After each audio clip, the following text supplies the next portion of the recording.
Hi అండి, శారీస్ కి ఇలా మిషన్ వర్క్ బార్డర్ పెద్దది వస్తే దీన్ని యూస్ చేసుకొని హ్యాండ్ మొత్తం ఇలా మిషన్ వర్క్ వచ్చేలా మనం చేసుకోవచ్చు. సూపర్ గా వస్తుందండి. నేను చేసిన ఈ ఐడియా మీకు ఎలా అనిపించిందో కామెంట్ చేసి చెప్పండి. ఎలా కుట్టాలో చూద్దాం. శారీ బార్డర్ తీసుకొని ఇలా రెండుగా కట్ చేసుకోవాలి. వీడియోలో చూపిస్తున్నట్టుగా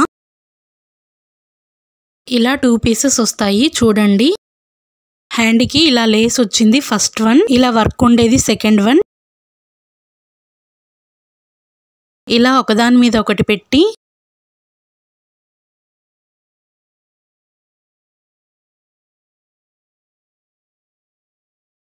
½ ఇంచ్ స్ట్రైట్ గా కుట్టు వేసుకోవాలి. ఇలా వీడియోలో చూపిస్తున్నట్టు.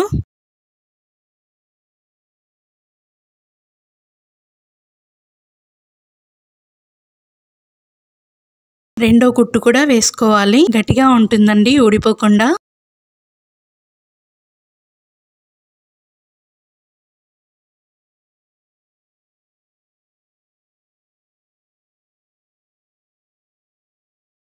ఇలా 2 పీసెస్ అటాచ్ చేసుకోవాలి.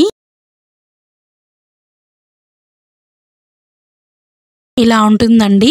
అటాచ్ చేసాము కదా, ఇలా తీసి చూసుకోండి. డిజైన్ మొత్తం కరెక్ట్ గా వచ్చిందో లేదో చూడండి. మనం కుట్టు వేసాము కదా, అది హైట్ గా సపరేట్ గా కనిపించకుండా ఉండడానికి ఇక్కడ వీడియోలో చూపిస్తున్నట్టుగా వెనకాల సైడ్ నీట్ గా ఇలా గోర్తో అనేసుకోవాలి. ఫ్లాట్ గా వస్తుంది. అలాగే ముందు సైడ్ కూడా ఇక్కడ చూపిస్తున్నట్టుగా ఇలాగే అనండి. 2 పీసులు అటాచ్ చేసినట్టు ఉండకుండా నీట్ గా డిజైన్ మొత్తం ఇలా కలిసిపోయి ఉంటుంది.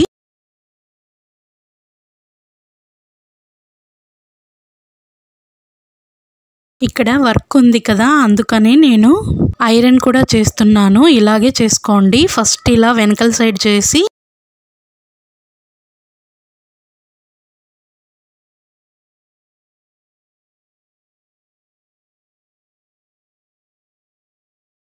మళ్ళీ ఫ్రంట్ సైడ్ కూడా చేసుకోవాలి. అంతే అండి, ఇలా ఉంటుంది. మీ హ్యాండ్స్ పొడవు, ఆర్మ్స్ లూజు చూసుకొని కట్ చేసుకోవాలి. శారీ బార్డర్ ని యూస్ చేసి హ్యాండ్ ఫుల్ మిషన్ వర్క్ లా ఉంటుంది. నేను చెప్పిన ఈ ఐడియా మీకు ఎలా అనిపించిందో కామెంట్ చేసి చెప్పండి. అందరికీ అర్థమైందని అనుకుంటున్నా. ప్లీజ్ లైక్ చేయండి, సబ్స్క్రైబ్ చేయండి, కామెంట్ చేయండి. Thank you all. టైలరింగ్ కి సంబంధించినవైనా, మగ్గం వర్క్ కి సంబంధించినవైనా అన్ని వీడియోస్ నా ఛానల్లో ఉంటాయి. నా ఛానల్ నేమ్ చిట్టి చిట్టి ఆల్ ఇన్ వీడియోస్.